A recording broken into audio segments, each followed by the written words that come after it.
This is months after whatever the last clip you watched is. So you're now talking to future Andy. Look, my hair's gotten longer, the whole works. I've got myself a completed bike frame, I think. I've gone through a whole bunch of iterations and thinking and planning, and I wasn't even sure if I was doing drop bars on this bike or flat bars. I just placed an order for parts. I spent the last couple days going through this with a bunch of wire brushes and emery cloth and cleaning the frame up really nice. So it's all super duper clean. I recently learned that you can take bare steel and cover it in beeswax, and that will hold rust at bay. So I'm gonna keep this like a natural finish with beeswax. I guess it's gonna get a little bit darker, a little more satiny finish. I think it's gonna look super cool. It's gonna look like bare metal. I'm gonna try it. I have nothing to lose with this bike because I don't really know what I'm doing here anyway, right? So that's the beauty of DIY. It's time to chase and face everything on the bike. And then one of my viewers, Gary, there's a video out there of a diamondback that I did for Gary. He's brought me a few diamondbacks now, and he's a beekeeper. So he gave me a bunch of beeswax and a whole like how to melt it kind of kit. I think the plan there is to melt the beeswax and we'll paint it on, and then I'm gonna wipe it off with a rag. I don't know. That's the plan. We'll see how it goes. But for now, let's just get going on chasing and facing everything.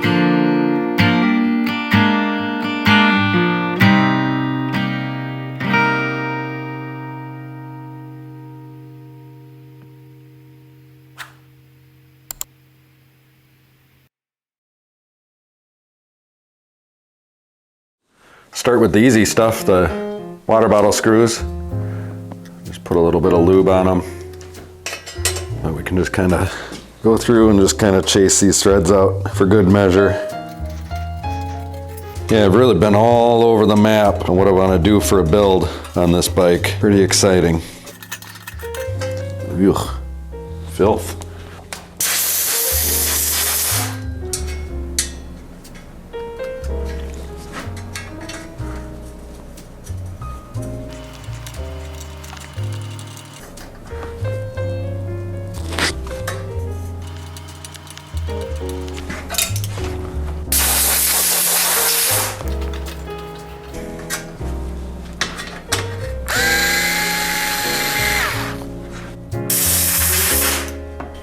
Is this too risky? Not really, huh? Learn something new every day.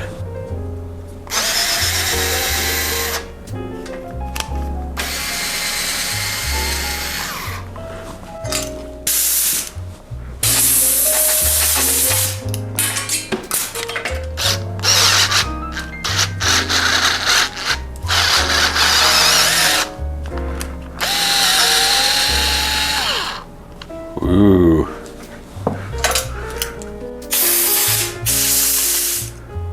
Okay, we got all the threads chased out of the bosses, and you can see here the head tube needs some facing. So the head tube and the lug, we're gonna make that all nice and flat. And it also kind of reams out the inside to the right diameter for the headset to press one in. And we'll do the same thing to the other side. And we got a special tool for that. So here's the head tube reamer and facer.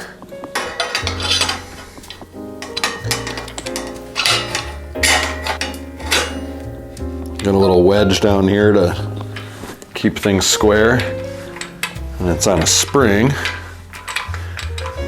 And I did this on a different video, and people told me that you don't back it up. You just keep cutting. You only back up the taps, not these reamers. I don't know if this is the best cutting oil, but it's what I've got. It's always sketchy to do this. No, it's not turning.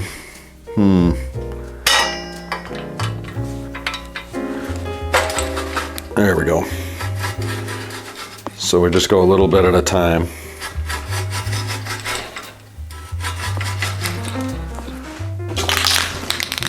Be a little more aggressive with the lube.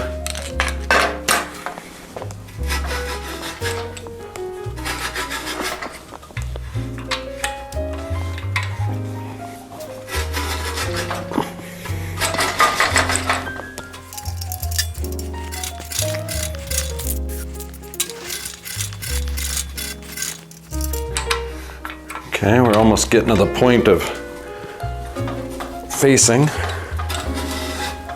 Yeah, now we're facing.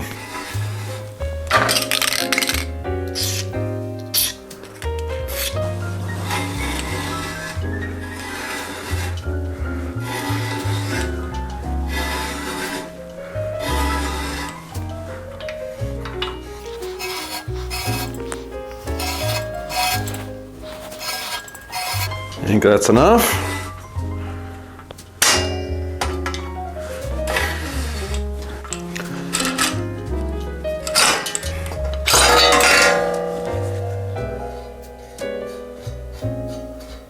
Looks pretty good.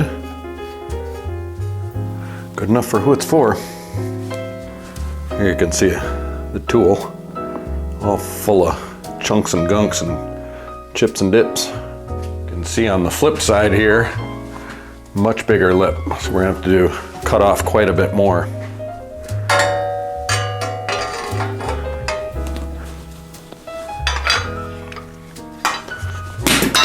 Oh, dropped the whatchamacallit.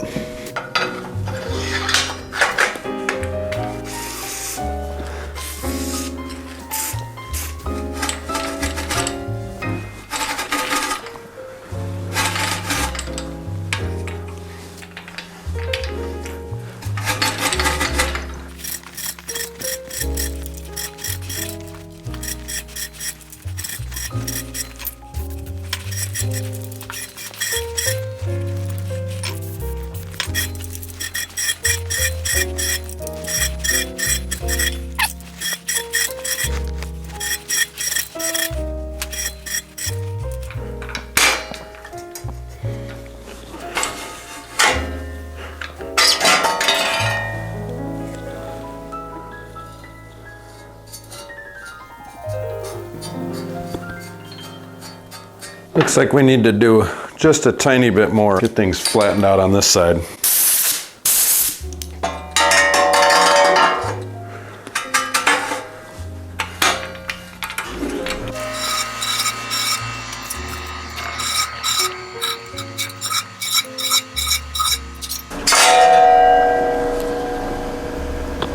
We got some chasing of these threads, like this chainstay is kind of protruding through, so it's got to get cut out. Yeah, it's on this side too, so it's going to take a little bit of work. And we do that with this big old bottom bracket tap. Makes a cool sound. All right.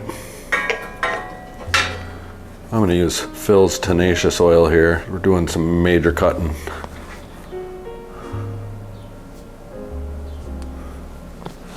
Goop that in there. All right.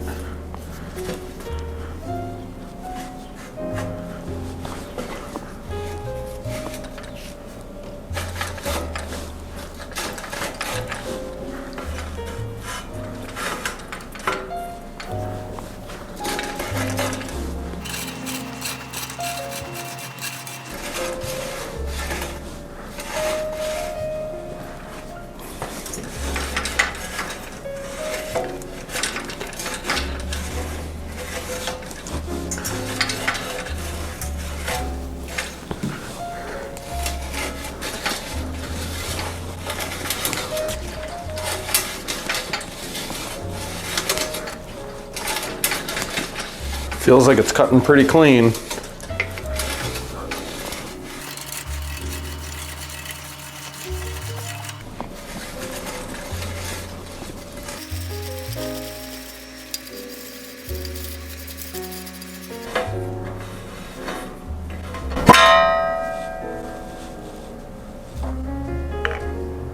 Can see in there how we, that's all nice and chased through then. And there's a way to face these too. I don't think I have that tool, and I don't think it's all that big of a deal. All right, I've got some isopropyl alcohol here.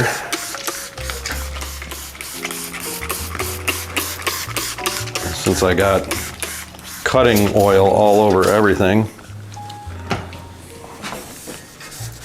See if we can't get some of that cleaned off.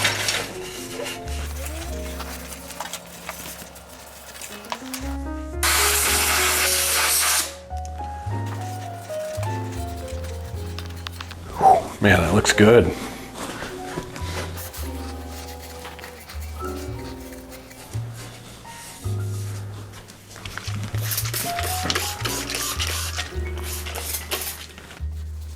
Hey bike farmers, I just wanted to take this lull in the action to let you know how much I appreciate that you've clicked in to watch this video. Now that I've been at it a little bit, I'm starting to learn why everybody's always asking for more. The AdSense money is just barely enough to make it worth starting a channel. If I want to sustain this for the long term, I'm going to need everyone's help. Now don't get me wrong, your attention is enough. Don't feel obligated to give more, but I've tried to make it as easy as possible. You can always click the super thanks, that's the heart with the $sign in the middle of it, or consider a monthly membership. The monthly membership will give you a little star next to your name, and if you have any questions, you can ask them in the comments. I'll see the star, and when I see it, I'll definitely give you an answer. You'll also have access to a little more behind the scenes action that non-members can't see. With all that said, thank you so much, and let's get back to some bikes.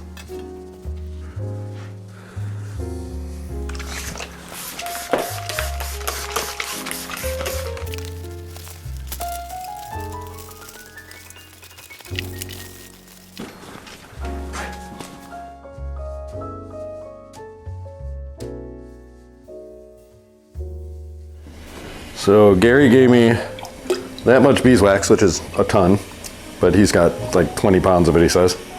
And then we got water in here, and he said, don't touch this, it's at a perfect temperature, and said it'd take about a half hour to warm up. So I started it, and I'm gonna wait it out. So it looks like we got things pretty melty and ready to go here. And since I've never done this, nor have I seen it done, who knows how this is gonna go. But we'll start underneath here in the nether regions.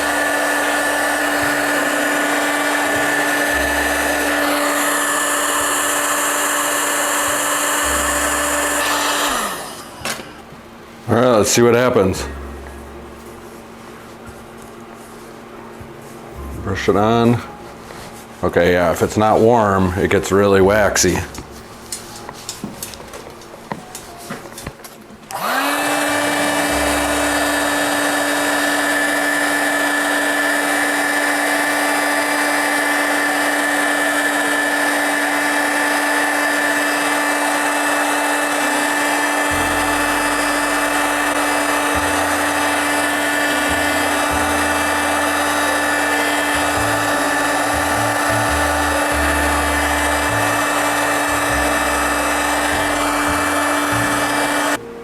Oh man, yeah, it's definitely got a waxy feel to it.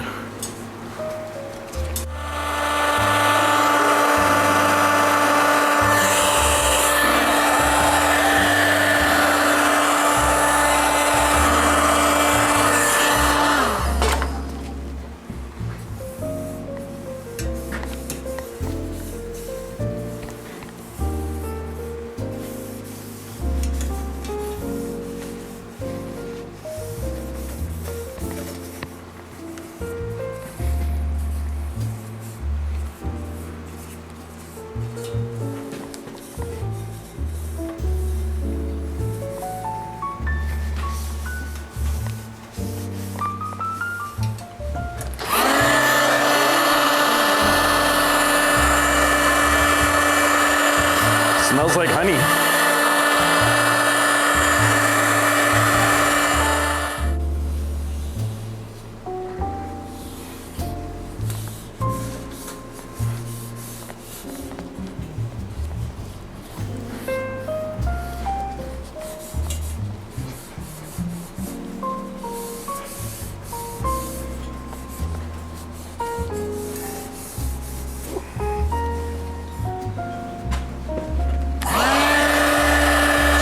See, it's white, and then if you heat it up, it turns clear.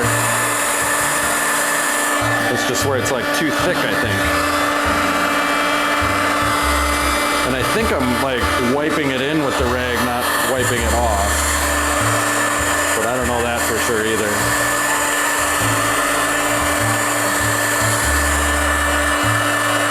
And I can feel it getting hot on my hand. Melty.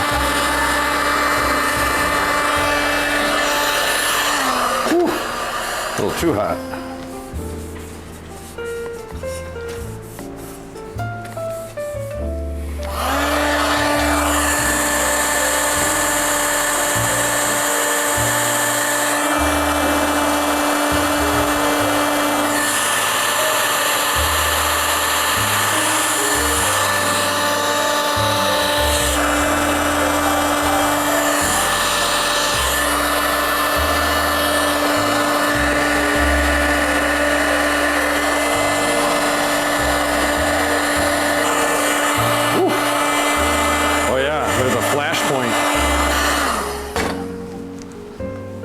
I think this is kind of a lot like the rest of the bike building footage, where it's just a lot of the same thing, so you get the gist. But it seems like it kind of gets thick and solidifies, and then if you heat it up and rub it in, it coats it. I think it coats it, or I'm just wiping it off. I'm not sure. Got to coat it on some level. So I'm just going to keep doing this till I think I got everything covered.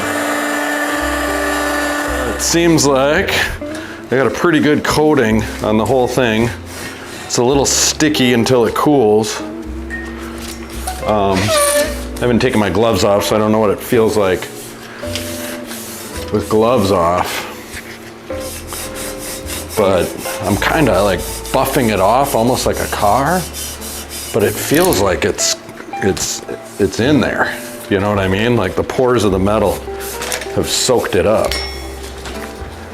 But there's some thick spots. So I'm guessing, you know, this cotton rag filled with wax is like a tack cloth. You know, it kind of takes a shape. I don't know. I mean, it's interesting. I saw some, you know, videos out there, people coating bare steel with beeswax and pouring water on it, and it did better than any of the other stuff, linseed oil or WD-40 or any of the, you know. I don't think it's as dumb as it seems. It does seem a little dumb. Yeah, you can, it's waxy, but man, it's cool looking. It definitely helps if you heat the metal up first. That was key to the process. But this rubbing seems to be doing a pretty good job too. A lot of elbow grease. I wouldn't want to have to do it all the time. Wonder if I'll have to redo it at some point, you know?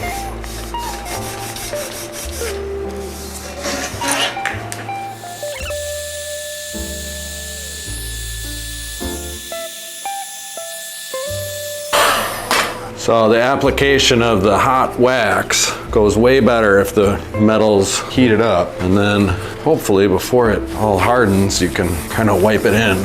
That's been the plan. It's hard in the nooks and crannies, so I wanted to do this one first like that. And then you can always go back and remelt it. It remelts really easy, so it's not like it's not reversible. Got some wax on the inside there, but I'm guessing I'll heat it up enough a few more times and that'll just melt out. Pretty cool. Well, unless I put it in the rain and see if it flash rusts, I don't really know if that worked or helped or made things impossible to ever paint it or what, but it feels like there's a thin coat of wax over the entire thing. I really did my best to be thorough, and I don't know. As we say, it's good enough for who it's for.